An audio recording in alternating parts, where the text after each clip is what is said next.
A mid-finals trade for the Pacers. They send away their 2025 first-round pick and get a 2026 first. And a move that, when you know what's going on, makes a ton of sense for the Pacers. And we'll break it all down today on a bonus little Locked On Pacers podcast.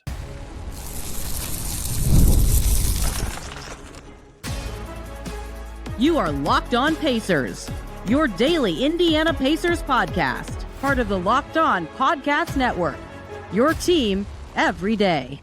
What's up, everybody? Tony East here in Gamebridge Fieldhouse, and welcome into another edition of the Locked On Pacers podcast, where we, of course, talk about the Indiana Pacers. As always, I am Tony East. I cover the team for Forbes, and I'm here. The Fever are going to play in 25 minutes, which is just enough time for me to break down a bing shocking mid-finals trade made by the Pacers. It's not that shocking. In fact, if they had lost and already been out and I had been talking about the draft with you guys, I would have predicted basically this exact trade, not the specific team they traded with or the pick they got, but this structure, and I'll explain why momentarily. But my Cap friends, who I talk about this stuff all the time with, can attest that I have predicted the Pacers would do this for like months. They traded their pick in the first round of the draft that is a week away. A week from now is the NBA draft. And so that's why, like, a few comments have crept in. The Pacers are trading. They're playing in the finals. Yeah, the front office has a job to do, and the draft is a week away. What are they supposed to do? Just be like, nah, we can't team build. We're playing. So here's what happened today. The Pacers had the 23rd pick in the first round of the 2025 draft and the 54th pick. Those are their two picks. They traded the 2023 the 23rd pick, the 2025 first rounder, to the New Orleans Pelicans, along with Mojave King. Mojave King, you might not remember, they picked him 47th overall in 2023. He played for their G League affiliate for a year. He's currently with the Breakers. So his draft rights also go to the Pelicans. And the Pacers get their own first-round pick from 2026 back. So that pick they originally sent to the Raptors as a part of the Pascal Siakam trade. The Raptors traded it to New Orleans in the Brandon Ingram trade earlier this year. And now it's actually back with the Pacers. So it's a 2025 first and Mojave King for a 2026 first for the Pacers. So let's unpack why this makes sense for the Pacers, because there's actually lots of reasons that it does. And I think there's like 1,000 reasons you could say are the headlining reason, right? And that's why I think it makes so much sense for them, is that every reason they could have thought about doing something like this is a good reason, right? And so the Pelicans are the perfect place to do it. They're kind of in flux. Getting an extra first now is helpful for them with their new front office. Take a stab at Mojave King, see if there's anything there. And they get a guaranteed pick here. The Pacers 2026 first, in theory, protected 1 through 4. Highly doubt the Pacers are going to be a lottery team next year. And then again, 1 through 4 in 2027. They guarantee it now at 23rd. The Pacers, here's what I think the main reason for this is. So there's a rule in the NBA called the Stepien rule, named after Ted Stepien, an old GM, that you cannot have 2 future first-round picks in consecutive years traded. So the Pacers right now, it's 2025. They cannot have they're not allowed to have no first round pick in 2027 and 2028. They have to have one in one of those years. It can be as terrible as possible. It could be swapped a million times. So they're guaranteed to pick 30th, but they are required to have one every other year. Okay. So the Pacers traded for Siakam, if you will recall, two 2024 firsts, one that was theirs and one that was not theirs, and a 2026 first. So they couldn't trade their 2025 first until now because the season's done, right? Because of that rule. And they could not trade their 2027 first because, 1, it was tied up as a protected feature of that trade already, and 2, because it comes after the 2026 part, even if that 2026 pick conveyed, right? So they were not able to trade a first until 2028 if they were unprotecting that pick. And if they didn't, they couldn't trade a first until 2029, meaning the most first-round picks they could have previously traded before this trade they just made with the Pelicans. And this is official. This is not a rumored trade. It's already done. There's no players involved. The Pacers could legally do it, and they did it right away. So before this, the package of Pacers picks that they could have done was only like 2 firsts, 3 firsts if they remove protections in some cheeky way in a trade with New Orleans. Now they've unlocked their entire draft. Obviously they lose their upcoming 1 week from now first round pick. And some of you will say that could matter. And it kind of does, but I'll tell you why I don't think it matters as much as you think in a second. But this is what I think their main motivation of this trade is this Stepien rule. Because now that they have all their picks, they can trade 2026, 2028, 2030, and 2032. They can trade all 4 of those first-round picks and swaps in the rest of the years in a trade, or they could trade 27, 29, 31, or at whatever combo they want, whereas previously they were very limited. Not very, but they were somewhat limited in the years that they could package picks together. Now, by getting their pick back, and it's their own pick, which is huge because let's pretend next year something terrible happens. Someone gets hurt very badly. They'll be thrilled to have their pick and be able to control where in the draft they can land. That's the appeal of getting your own pick as opposed to someone else's. So when I was talking to people about why I thought the Pacers would be trying to get a 2026 first using their 2025 first, it was just for this rule because they didn't need their own pick to get around the step-in. They could have had any other team's first rounder, or they could have got a different 2027 one. In some cases, that would have worked too. But this one is the best one in theory for them to get because it's control of their own fate next year, right? So now what this has opened up for the Pacers by trading a first for maybe a first that's a little bit worse. Maybe that's the part of this that you could quibble with from a value perspective, but they've opened up the ability to make a very big trade if they want to at some point in the next 2 years, right? Because this also unlocked 2027 as a pick that could be traded. So keep that in mind that if you won the 23rd pick is pretty good, but like next year, even if the Pacers are a better team, it's possible that OKC, Cleveland, Denver, maybe Boston's really good. Who knows? Orlando after getting Bane, New York. Like I already just named 5 teams. Get 2 more in there that could be 23rd again next year. Like who knows what the odds are that this pick is so much better or worse. But to open up that many more options of trades is extremely significant. I don't think that this is necessarily suggesting that something imminent is about to happen for the Pacers, that they're about to make some massive, massive move. But they can now if someone were to become available in a way that they previously could not. So to me, that is the headlining reason they did this, is it opens up so many options of trades and why I predicted this is something they would do. And the other reason that I kept predicting that this is something they would do is, what are they going to do with a pick, right?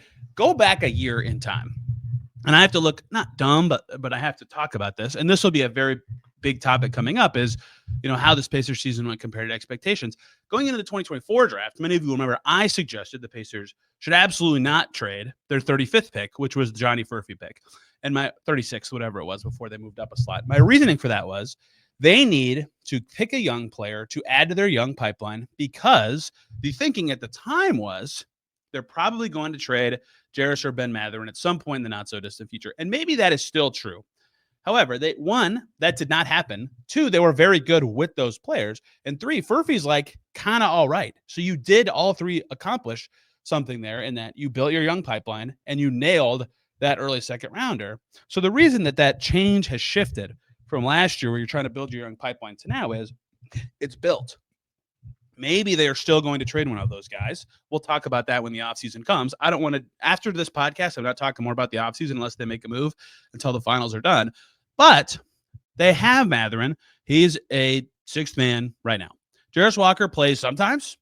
Ben Shepherd plays every game. Johnny Furphy's not playing at all. They have young players already not playing. What are they going to do with the 23rd pick? They don't have room for that guy to play, and they don't have unless Myles Turner leaves, and in which case they have much, much, much bigger problems.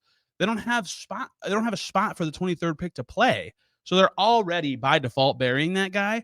And maybe that guy could do what I said last year with Furphy and be like their next young guy to step up. The difference will come in a second, the big one, why that's not a perfect comparison. But that's why, especially with the 23rd pick, it's like, what are they going to do with this guy? Just send him to the Noblesville Boom for forever? Like, maybe that's fine. A lot of teams put their late first in the G League or never play them. But that's not nearly as valuable as the flexibility they got in this trade. And there's one other key difference between the decision they were making with Furphy last year and the decision they would have been making with a first-round pick this year. That's the final reason I think this trade makes lots of sense. Let's keep it rolling here on Locked On Pacers. But before we talk about that, I need to tell you guys about FanDuel, the NBA Finals, full swing. And every night delivers highlight-worthy performances, major momentum shifts, and can't-miss moments. Whether it's a game-winning shot or a breakout player, there's never been a better time to get in on the action, and FanDuel makes it easy. You can stay in the game before tip-off and live with player props, performance trends, same-game parlays, and so much more. Fans have more ways than ever to play smart and win big. Who is going to show up in the biggest moments? How could tracking their trends help you build your next big bet? FanDuel can help you with all that. It's the most fun way to combine live prop bets mid-game, see how the action's unfolding, and if you've got a read on who's heating up, back it up with the same game parlay. How could a $200 bonus bet add to the excitement if your first $5 bet hits? That's the offer. If you're new to FanDuel, it's the perfect time to sign up, because if you head to FanDuel.com and place your first $5 bet, if it wins, boom, $200 in bonus bets. So make every moment more with FanDuel, official sports betting partner of the NBA. We are back here on Locked On Pacers. Thanks for making me your first listen on this bonus trade during the finals podcast. Your second listen, Locked On Thunder, or actually Locked On Pelicans. Jake Madison will have the flip side of this trade. I can't believe I'm second listening Locked On Pelicans right now, but hey, that's the side of this. Joe Dumars, welcome to the trade world, the new man in charge down there. Okay, reason 3 that this trade makes sense and why this is a different pick situation than with Furphy last year, where last year, even though we knew Furphy wouldn't play, adding to their young pipeline made sense, especially if they're going to trade other guys in the future at some point. Well, 1, that's not as important anymore because their team is very established. 2, last year, Furphy was cheap and they were going to be clearly ducking the tax, right? They were close enough to the line that it was pretty clear they were going to make the moves to get under or stay under, and they did. I tracked that a lot last time with you guys and explained how it worked out, and that's how it worked out. This time, the tax seems like they're going to be something that they're either going to have to go into or trade someone to get out of.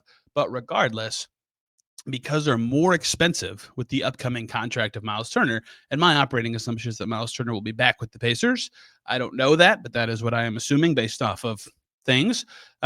If he is back and they are a tax team or right above the tax line, the first round pick salary being gone actually matters for taxable salaries, right? It's not a huge difference because they still have to fill the roster spot with somebody, but they don't have to do it right away. They could carry 14 into the season or something like that. So the other difference is Furphy was cheaper, and this player, if they're not on the team at all, whoever the hypothetical 23rd pick is, that salary being gone actually could matter. Even if the Pacers pay the tax and just don't have that player, that is still saving some money off their bill that could allow them or could make them more comfortable keeping Myles Turner, or could make them more comfortable keeping someone else instead of making a different dump. So altogether, with this trade, the Pacers have made it so they can trade several more picks in one trade. Their trade options are significantly more expansive now. 2, they have made it so that in the immediate term, barring other surprise moves, which if that happens, we'll talk about it, they're slightly cheaper, which could help them increase their chances of keeping Myles Turner. And 3, they have traded away a pick that would have no short-term value on their team because they wouldn't play, and would thus be a driving off the lot, immediate reduction value, young asset. That all seems like a reason to pursue trading said pick for a pick in the future that would hold value for a year. And if they do make a trade in this coming season with those young prospects that they have, or with all these new future picks they have, great. They'll need young talent then, or they can assess their situation and figure it out at the time. They can stack salaries better. So I think that it all makes sense that this happened. And why, again, had the Pacers already been out, you would have already heard this take from me. I have an offseason docs list. I could prove it if you need me to, of stuff that I wanted to say. And it's going to be tight getting in everything I want to say about the offseason. So this getting done now actually does help clear one thing off the offseason docs list. And so the Pacers no longer have a pick in the first round of next week's draft. 23 is going to New Orleans. The Pacers could, in theory, trade in, but I think this very much suggests that they will not be doing that. We'll see what happens. Obviously, there's a week before the draft still, but that's the trade they made. New Orleans guarantees the first. Maybe they think the Pacers will be better next year and the pick will be worse than 23. Maybe they like Mojave King or something. I don't know. There's many reasons that they could have done this. Maybe they have no use for a pick next year. There's, again, countless reasons for New Orleans to consider it. I don't know their situation as well as the Pacers, obviously. But I think this makes lots of sense for the Pacers, and it's something I would have predicted them doing. Maybe not specifically to get their own pick back, although that does make sense, but to get a pick in 26, and they accomplish that. So next year's draft becomes more interesting. Any future draft becomes more interesting, and their situation now becomes more clear with free agency and the draft on the horizon. Pacers have been doing workouts. They haven't announced them like in years past because they're still playing, but doesn't take any sleuthing to figure out that like agencies are posting workouts on Instagram, and I've seen then screenshotted some players who have come through and worked out in Indiana. So draft workouts have been happening for the Pacers. Like, they are prepared for it when it comes. It's just different situations. And this year they don't have a first round pick now. Their only pick this year now is 54, which actually does make some sense still because, one, if they're going to be in the tax, having a cheap player, they could sign the 54th pick to a standard contract, use the second-round pick exception, have them be on a rookie minimum. That's the cheapest possible player to have. That could help them have a cheaper roster next year if they want to do that instead of one of their current backup centers, in terms of roster replacement, not in terms of having that player actually be a backup center. I just mean for the money. Or have that player be on a two-way, have a two-way player potentially contribute if they need to. Who knows? There's a lot of machinations to this now, but 54 is their only pick. We'll cover the draft when the time comes. That is a week away. Next Wednesday is the first round, which might not matter for the Pacers. Next Thursday is the round where the Pacers' only pick now resides. But I hope you guys learned from this why this trade that sounds like a little bit of nothing, it's like, what? The Pacers are trading while playing in the finals? And by the way, 2 years ago, the eventual champion Denver Nuggets made a draft pick trade during the finals. This is not like some unheard of, unprecedented decision. The Pacers front office still has to work during the finals, believe it or not. They have to be involved in trade calls and build their team during the finals. They made a trade. They don't have their first anymore, but I think it makes tons of sense for the Pacers. And now their pick situation makes more sense. Their salary situation makes a little more sense. Their draft plans makes more sense. And free agency will be the name of the game for them in the offseason, to the extent that that's even potentially somewhere where they will be splashy. We'll get to the offseason when the offseason is here. It is currently not the offseason. It is currently the NBA Finals. So this is all you'll hear about this trade from me. Rylan Stiles and I will connect tonight for our crossovers, as we've done after every game, the host of Locked On Thunder, to talk about Game 5. Tyrese Haliburton's injury. He's getting an MRI tonight. Is he going to play? What's going on there? So we have so much more to come about the finals. And then Thursday, a Pacers guest with me preparing you for Game 6, a huge one, of course, obviously for the Pacers. But here's the trade. Here's what I think. Let me know if anything's confusing, or if you think I just completely overlooked something, or if you think I'm an idiot or the Pacers are an idiot. Comment down below, or tweet at me at Tony R. East, or on Blue Sky under the same handle. This podcast is at Locked On Pacers on Twitter and Instagram. Thank you guys so much for listening. I'm going to go watch the Fever play the Sun and edit this and post it. We will see you very, very soon.